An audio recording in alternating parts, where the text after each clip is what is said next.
You're rocking with the voice of Town View. We put our spin on trending topics and school news. Thought-provoking, insightful, we speak the truth. We do it for all ages, not just for the youth. Listen close, you might learn something. Or laugh so hard, you split your side of something. Live stream a podcast. Whenever you tune in, it's sure to be a blast. Let's be honest, you don't want to miss that. Content so real, you're going to want to run it back. We keep you entertained while making an impact. Want foreign announcements? Well, this is not that. Sports, pop, culture, political. Whatever you like, we got you covered, bro. It's a movement more than just a show. It's KSBM Radio.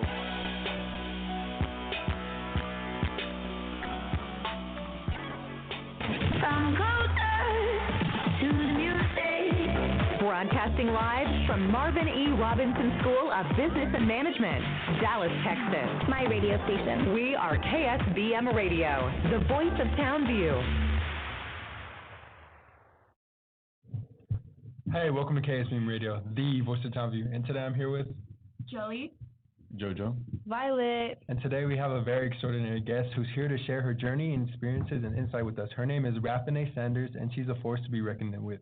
In the world of entrepreneurship and community impact, get ready to be inspired, informed, and entertained as we delve into the life and passions of this remarkable woman. Raffinae Sanders is the owner and CEO of Inspire Brand Management, founder of Moms for Medals, and co-founder of Wombilee. Let's jump into this enlightening conversation with Raffinae Sanders. Welcome to the show. Is there anything you'd like to say before we get into it? No, let's get you. Hey, I am so excited to be here. This is a very exciting moment. I wanted to do First Fridays for quite some time, so thank you for the invite.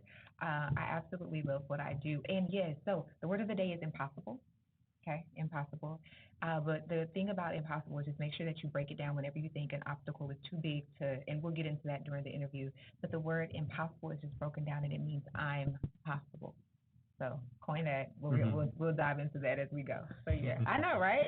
that was so genius. Oh my God.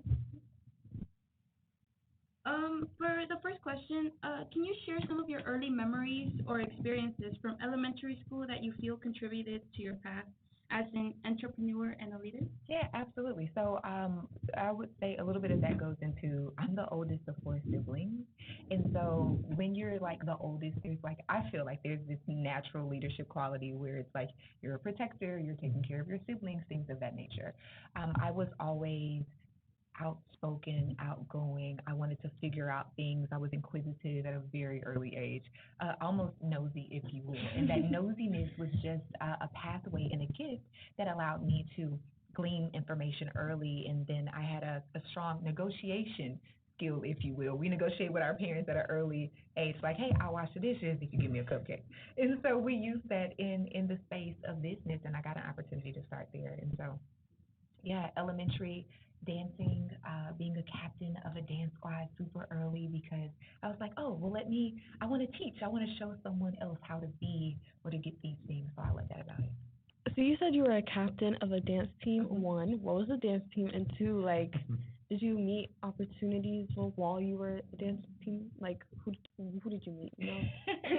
I love that. So we're talking elementary, y'all. So that was a long time ago. But I do remember, and it was actually really cool. It was Terpsichorean Dance Group. So I actually, as in the information shows, I'm a product of DallasISD. I went to Kimball. I also went to, if we go back a little bit, middle school, so Adwell and Holmes. But I was at H.S. Thompson to start, but also Thomas Talbert. When they built that elementary school, we were the first class to go to Thomas Talbert, and we had an amazing teacher, and yeah, like, it was awesome. Who do we meet? I was introduced to Greek life. We had a lot of teachers that were deltas, and there were step groups at that point, and then the omegas, so it was cool. So moving on to high school, what interests or activities were you involved in that helped shape who you are today?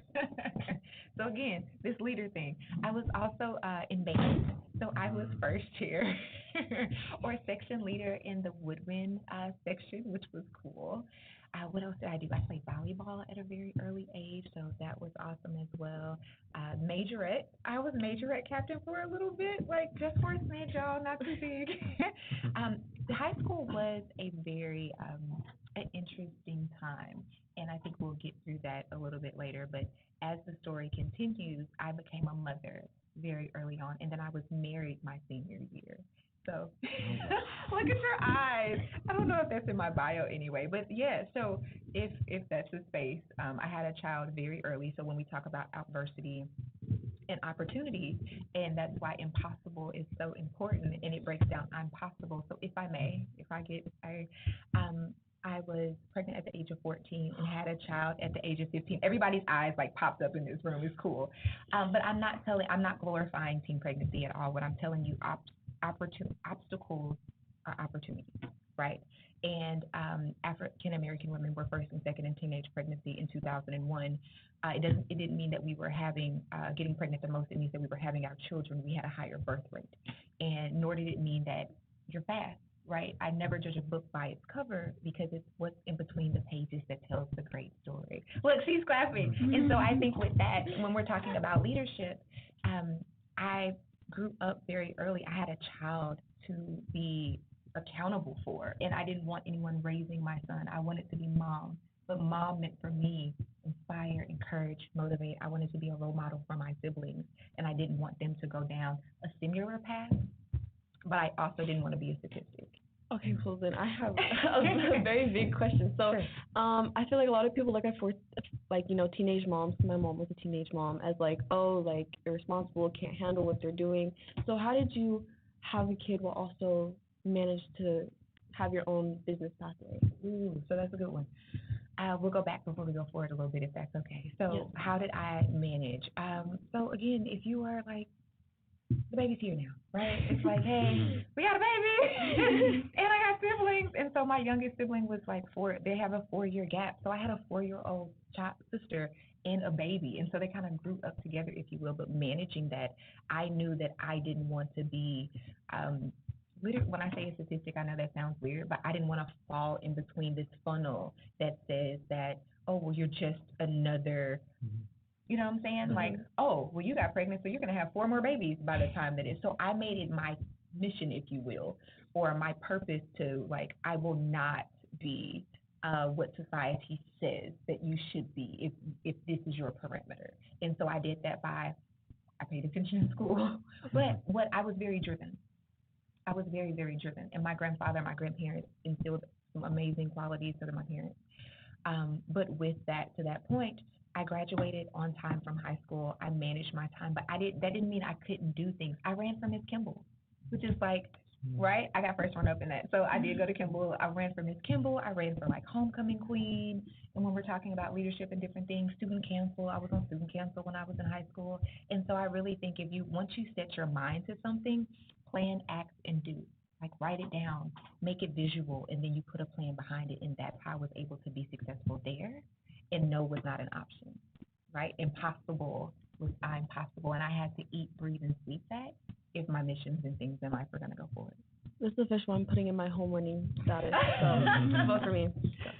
So you had obviously a lot on your plate at a very early age. Yeah. So how did you balance running for Miss Kimball, being a mom, all the different activities? I was married my senior year, too. On top of that, being married. I was married. I know this whole interview took a turn. But I was talk about not the questions on the paper. I was married my senior year. So how did I balance that? I actually had an apartment, too. So I lived on my own. Y'all, don't do this. I am not telling you to do this, Pat. I'm just giving you a piece of the story to dive into the who I am, the why, the things that are going to make this story even more as we continue to uncover who I am and what we've been able to accomplish. I'm insanely blessed. And so to that point, again, plan, act, and do. I knew I wanted to go to college at some point. I actually was in theater. I love set design. So originally I wanted to go to, I love it. She's like, yes. I wanted to go to Texas Wesleyan University and be a set designer. And so I ran my theater department. Like I was the person behind the scenes doing the set. I did all of the set for Miss Kimball. I had a plan, and my plan was that you tell me what I can't do and I'll show you what I can. That was the thing. So I had a very show you mentality. And that's with that time management, I understood what will it take to graduate on time.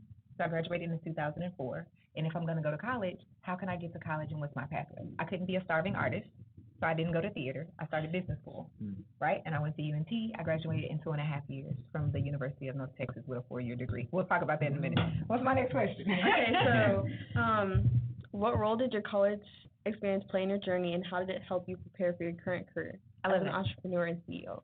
So I have a background in business right now, and what I did is I looked at my degree plan super early and said, okay, what can I be with these already college credits, if you will. I started off at I started off at Jarvis Christian College, so I went to a HBCU in East Texas.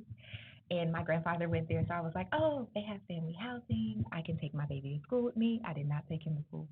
No. Didn't work out like that. It was a waiting list, y'all. I know, right? So I became an RA. So again, another leadership thing, understanding that you are going to be the person that has those conversations with your freshmen.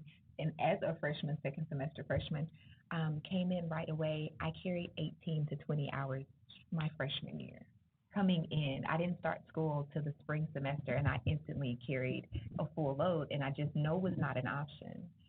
And with that, I looked at a degree plan and said I could either, again, be hungry as theater major, or if I get a business degree, then I can find something in corporate America that would make it make sense. And so to that point, in college, I did all activities. I ran for Miss Phi Beta Sigma while I was in college and won. I did I was community president of something, I don't know. But all of these things were, how can I get that?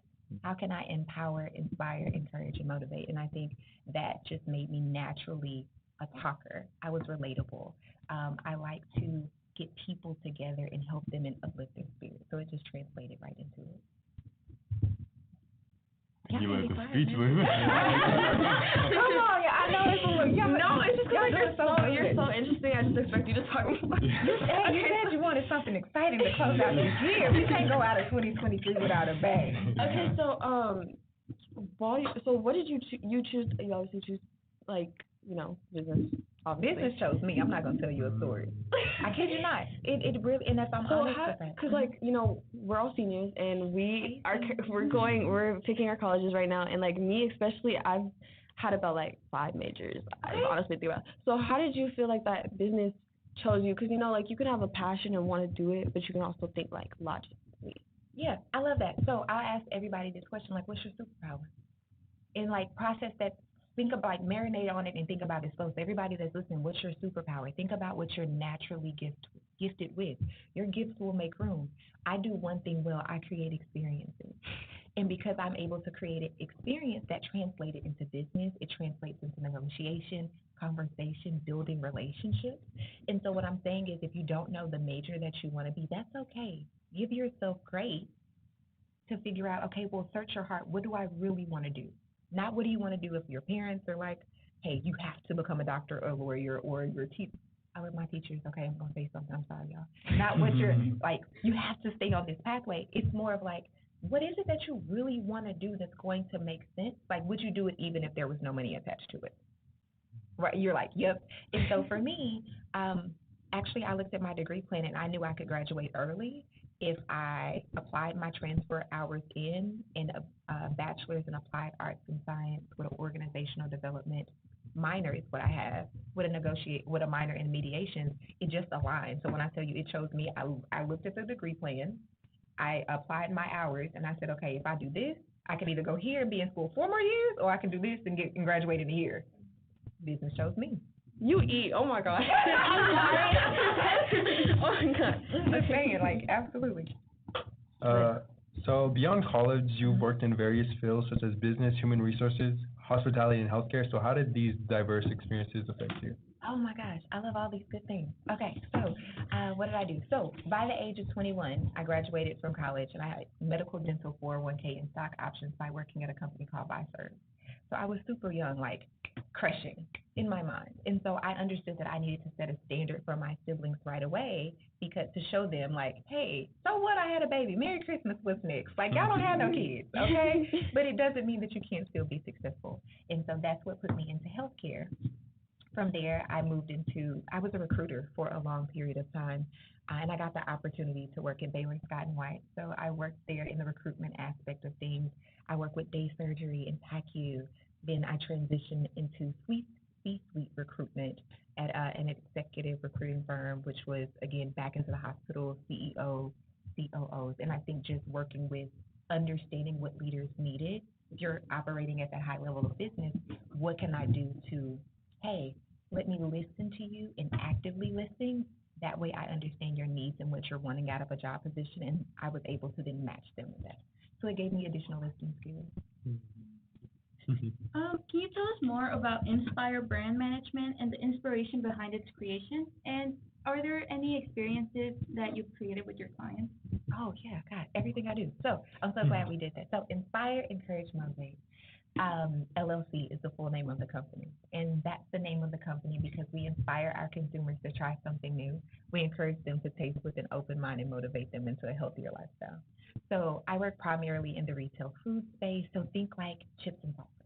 And think Costco and Sam's. And when you're walking in, no, like seriously, right? Like think when you're walking into the grocery store and you see someone and they're, hey, would you like to try this sample? That's what I do for a living. Right. Would you ever think? And so Inspire brand management. One of our mottos is treat everybody like they're your grandma. So I don't know about y'all, but my grandmother makes me feel all warm and fuzzy. You know, it literally shifts your heart posture when you're talking to a consumer, a customer, a partner. Everybody is people. And so you shift out of a space of being very transactional. And when you think about grandma, you put the connection back in it. And I think we've lost a lot of connection. So in my industry, I saw a gap of the human connection, and I understood it. There was a problem, and if I could solve a problem, that would make me resourceful, and I would be able to create a business from that. So to that point, the experiences that we create for our clients, it's a safe place for them. We build a relationship for them, so we're B2B business, B2C consumer, but B2D is distribution. So we get an opportunity. We're not Sam's in Costco. Sorry. We work with companies like Central Market. That's been our client for the last 7.5 years because we understand how to manage that relationship with speaking the language, being observant. We're looking at stock levels on the shelf. So we're not just chips and salsa or a demo company. We are supply chain management. We're marketing. We're the 4 P's of marketing: price, promotion, product, and placement. We're also talking about the back end of the logistic pieces of what it takes to put a brand together. But we're also, to that point, hospitality. So we have like celebrity clients like Dwayne "The Rock" Johnson, Terry Crews, a couple of NFL players where we're able, because think about it, like they have drinks or they're like drink options or food. And when they're coming out with these things, we're there, and then we bring students like yourselves, and they come, and then they're a part of that. So we know how to be a great host. We know how to fill out the room and be what you need in that moment. Okay, so yes, I love my grandma. You know, I'm my bestie. But do you feel like a big part of the business industry that like we need more is that relationship between customers and then like, you know, the actual business people? Yeah, I think I'm in the relationship building business. So it's not about who you know, it's about who knows you. And what I mean by that is you have to be good to people today because you never know who they're going to become tomorrow, right? So take no one for granted is what I'm saying. And so with that connection piece, think about how you walk around every day. If you're just kind to your peers and your teachers and your loved ones and you're like, good morning, even if you're feeling crappy, do you know how much you're going to be received? You know, like think about the process of like if you smile, like when you met your best friend, what made that person be your best friend, right? So if you're thinking about or not, or what made them not be your best friend no more. But as a business, we're super relatable. When people are partnering with Inspire Brand Management, I seek to understand what their needs are, like what's going to keep you up at night. Okay, boom. If I know what's going to keep you up at night or what's going to cost you money, how can I solve that problem? So we just strategically partner and think about it differently. So you've also founded Moms for Medals. What? There's just so much stuff that you've done.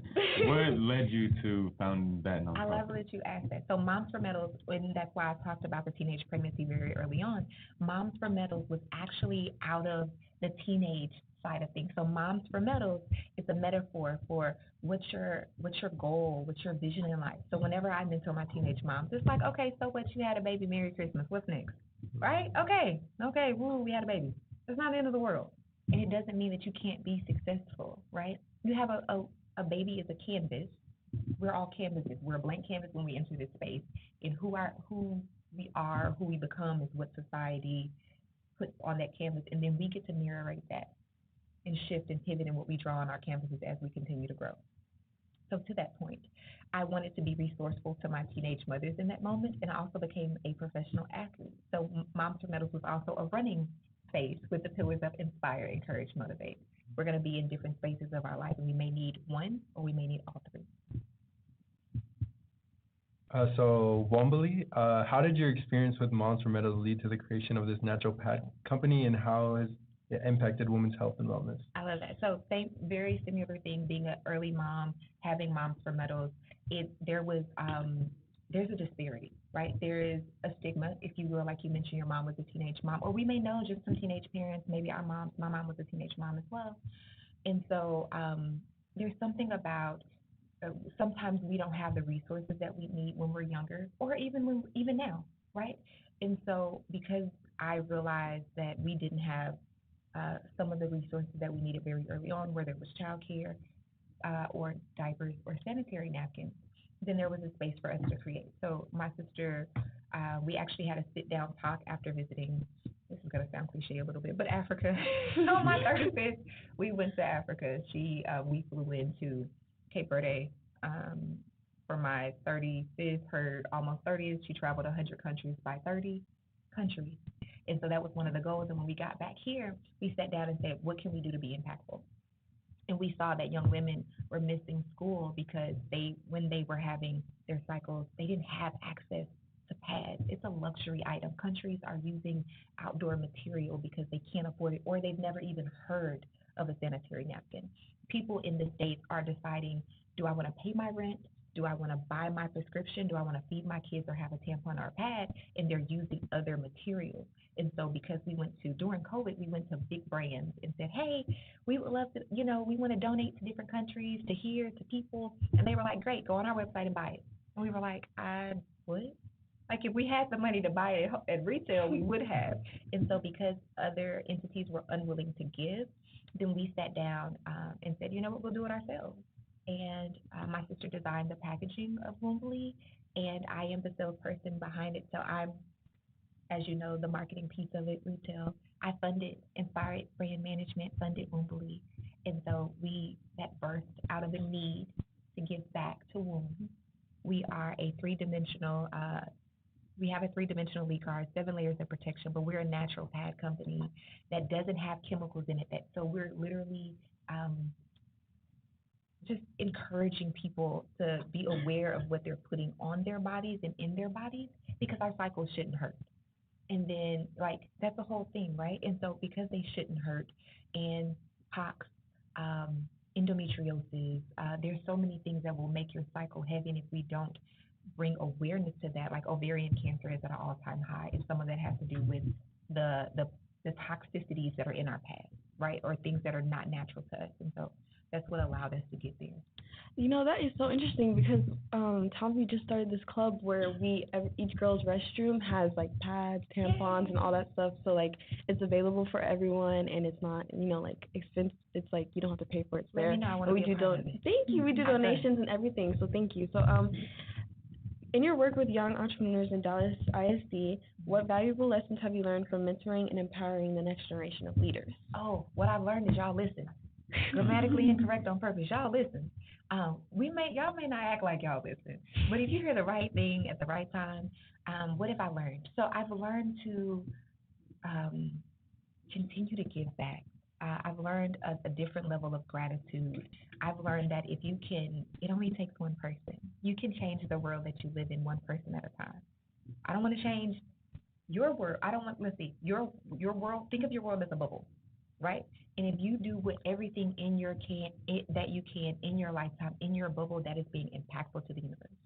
And so with that, I want to, again, we're going to take it back to the basics, inspire, encourage, and motivate. And so I love being able to have the opportunity to come back into the classroom and, again, be what I needed at 14, at 15, at 17, and married, at 21, trying to navigate myself through corporate America that actually didn't work for me. And I was great at corporate, but there was something that I was always missing. And so I want to be able to be an avenue and a person that's resourceful. That everybody doesn't want to go to college, right? somebody may want to be an entrepreneur. You may just want to get a trade, and that's okay. So it's giving you resources and being able to be resourceful to figure out, okay, well, what do you like? Boom. I know somebody. If I'm not that person, I know somebody that can talk to you about it, and then bringing the resources back to the community, which is here.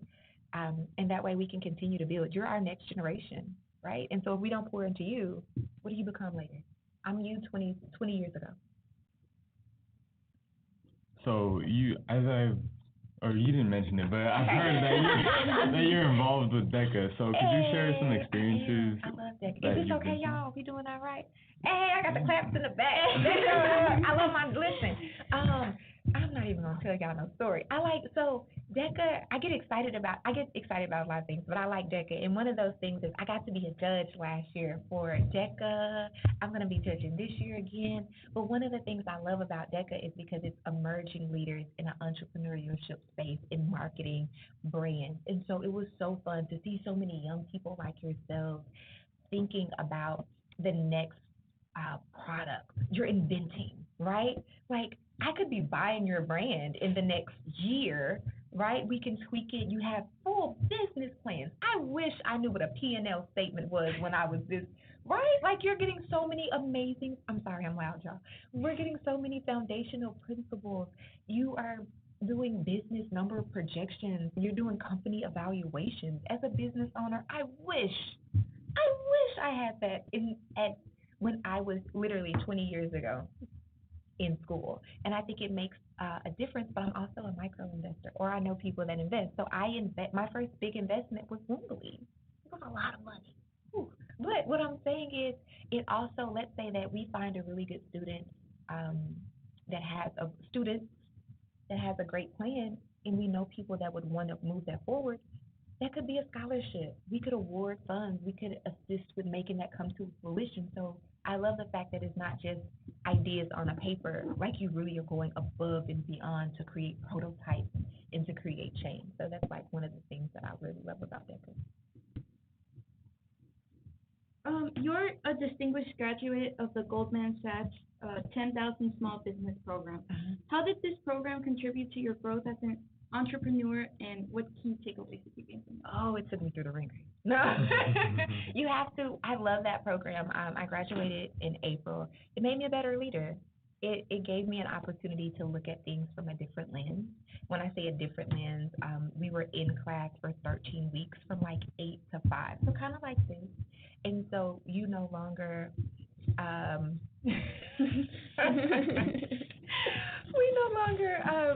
what were my key takeaways? The key takeaways were continuing to network. It makes sure that you're diving into the numbers, understanding the business, the flow of things. You guys are hilarious. I wish you guys could see the behind the scenes. This is absolutely amazing. This is like incredibly fun. What else did I learn from Goldman?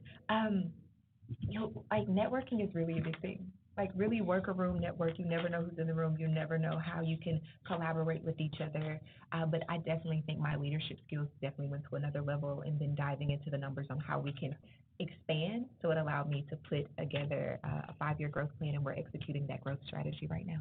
Mm-hmm. Okay, stepping a little bit away from business, is there any like hobbies or anything you like to do for fun? Hobbies, I work a lot, y'all. Hobbies for fun.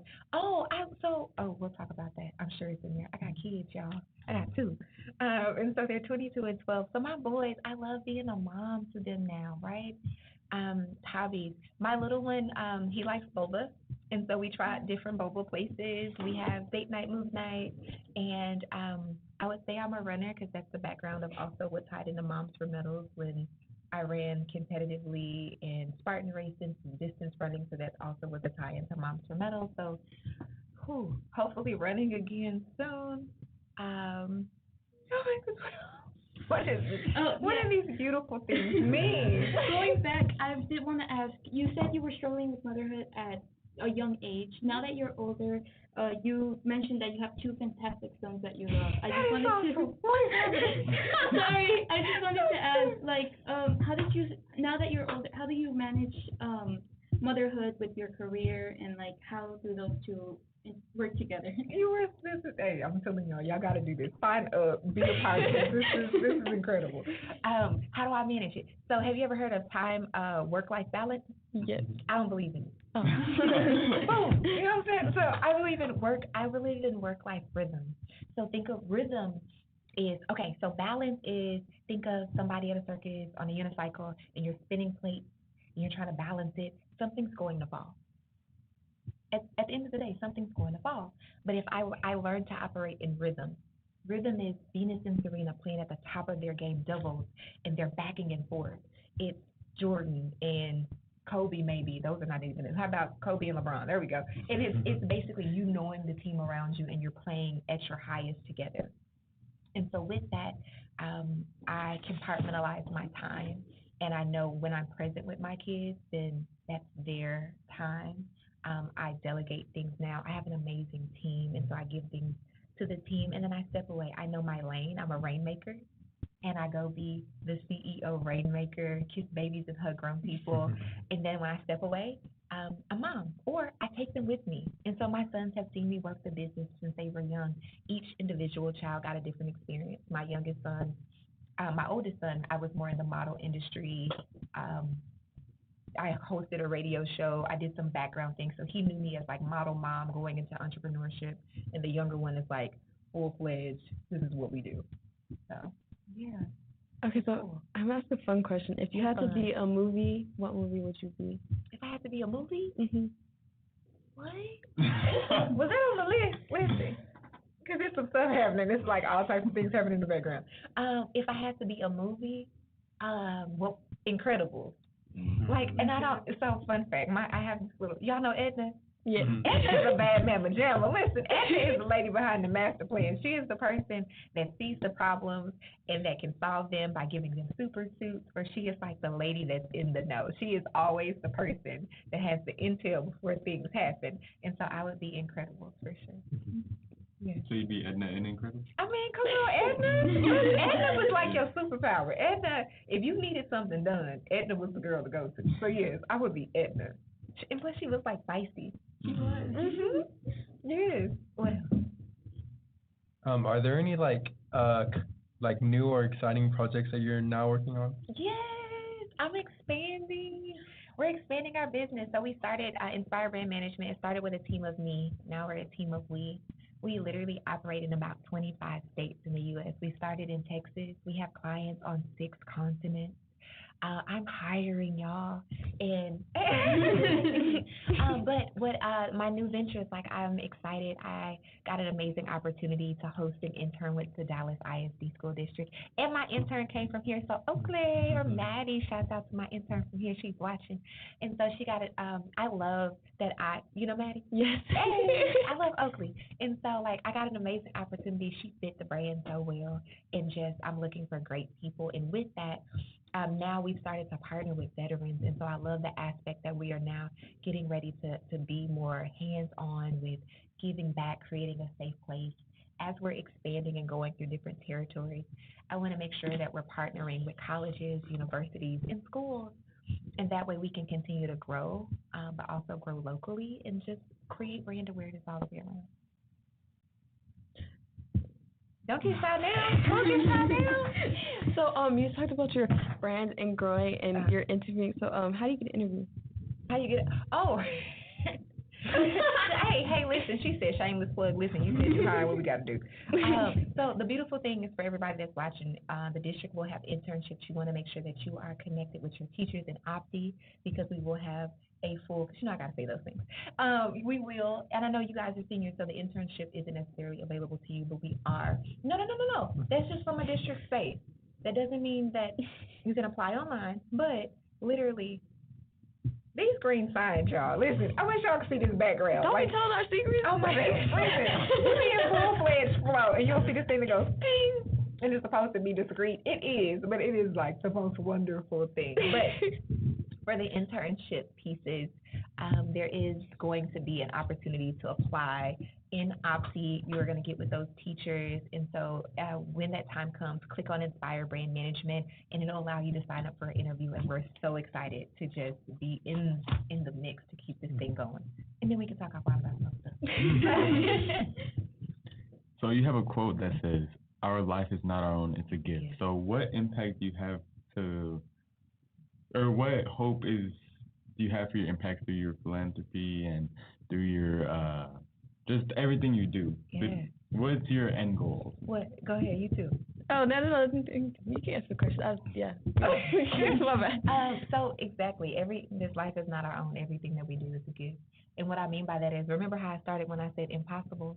It's that I'm possible piece. And so I hope to be, I don't want to be famous. I want to be influential, right? And I think philanthropy doesn't start when you get rich. I feel like you can give back now, and give back maybe lend a smile to someone. Tell somebody, girl, I like your curl pattern, your baby hair is laid, your brows, I like your smile. She said, oh, it doesn't cost money to spread your sunshine. Your sunshine could be literally just you waking. Be grateful in this lifetime. When you wake up, breath is optional. It's so many people that did not wake up or that are not breathing on their own. And so I don't take anything for granted. I have a platform and I want to share it. I hope in this lifetime to be, no tears, we're going to keep those in. But I really hope that my children see that I've worked to be the next space, if you will, I am my grandmother's hopes and dreams. I am the manifestation of God's goodness. I know, don't do it. That literally, I'm no longer living on my grandmother's prayers. Like, I know who I am now, and I'm so grateful that I'm able to continue to go forward and create spaces. No, I'm just saying, it's one of those things, like, you never know what it will, if you just say hello to somebody may have needed that. You never know if they were in a low place that day, right? So don't ever think that y'all don't matter. Don't ever think that you don't matter as you're walking through these halls. And I know life is hard, y'all. I get it. People don't even understand how stuff is hard. But don't ever think that you don't matter, that you're not worthy, that you're not worth it. Don't ever let somebody tell you what you can't do. I hope to inspire, encourage, motivate, empower. I hope to be, you want me to just pass it around? Listen, they brought a speaker, y'all, because we in here crying. But I'm just saying, you asked a question, and that's the thing. I want to be what I didn't know I needed at 15, at 17, at 15, right? I wanted a mentor. I didn't have one. People told me no, whether it was the color of my skin, whether it was because some people didn't even know I had a kid. And once they found out, they were like, oh, well, then you're not capable of climbing this corporate ladder because you being a mother is not going to allow you to be available to us. No, I got tired of asking for a seat at the table, so I created my own. And now I can invite other people to the table. Is it easy? Absolutely not. Do I want to quit? For sure. Will I quit? No. Because it's worth it. And if it's just, if nobody leaves, if the only thing you remember is like, man, I can do it, good. Because that means that you can go a little bit further. And it doesn't mean that we're running a marathon. Life is not a sprint. And you're not going to get it right. You are going to fail forward. Fail forward, get up. Don't stop. Is it hard? Yes, it's hard every day. I was running to get here, y'all. I had all types of fires going on. It's worth it because it gives me an opportunity. It gives me an opportunity to inspire, encourage, motivate, and empower somebody. You can do this. Everybody, you can do it. This life is not our own, it's a gift. So you are responsible to tell somebody else to keep going. Okay, I'm done. Listen, come on, Claire, because this is what we're doing today. I hope does that make sense, y'all? It does. Okay, like seriously, like I'm just saying, like as an adult, we got everybody going through something, young or old. You're never too old to be what you want to be in this lifetime, and if you don't have it right now, don't worry about it. It'll come to you. If you're 40, 50, it'll come to you. It's fine. If you're 20, that's fine. You're not late. You're on time. Sometimes no's are just not right now, right? Look at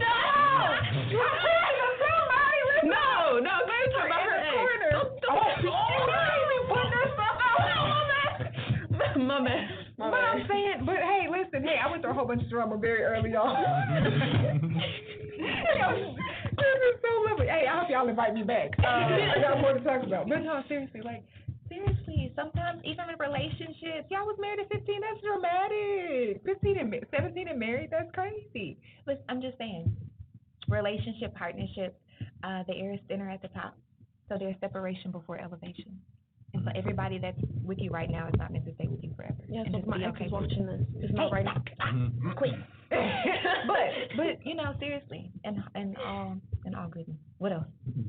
Well, unfortunately, we kind of have to end it right there. What? So, No. She said no. We got one more. one more. You got 20. Okay. Oh, yeah. Oh, look.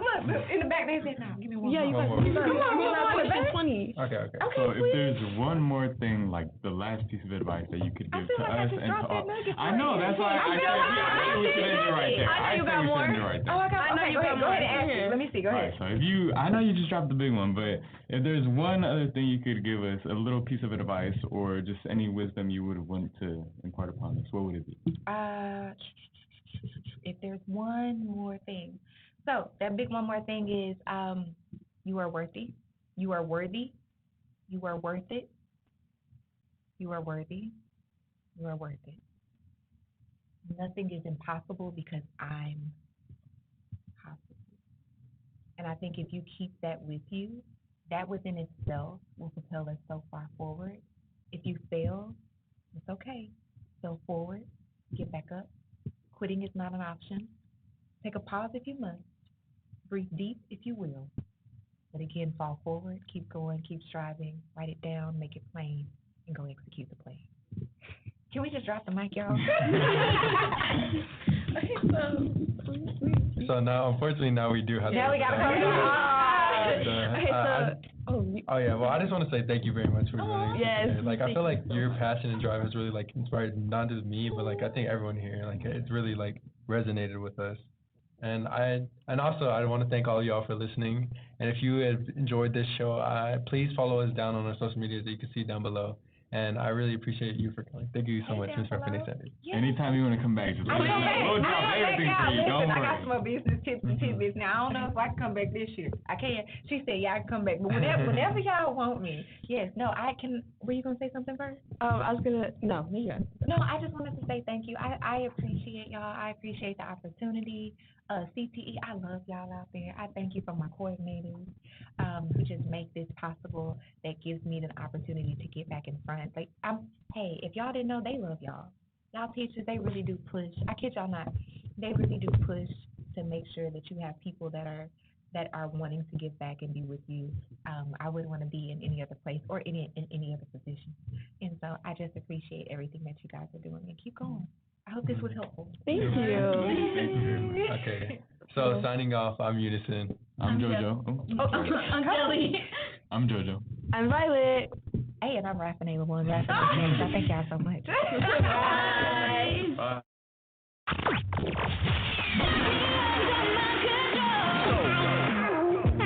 Thank you for listening to KSBM Radio, the voice of Townview. My radio station. We hope you enjoyed the great content and great discussion, all from a student's perspective. Make sure to follow us on Twitter for the latest updates at KSBM_TVT or on Facebook at KSBM Radio. Add them on Facebook. Check them on Facebook. Take care.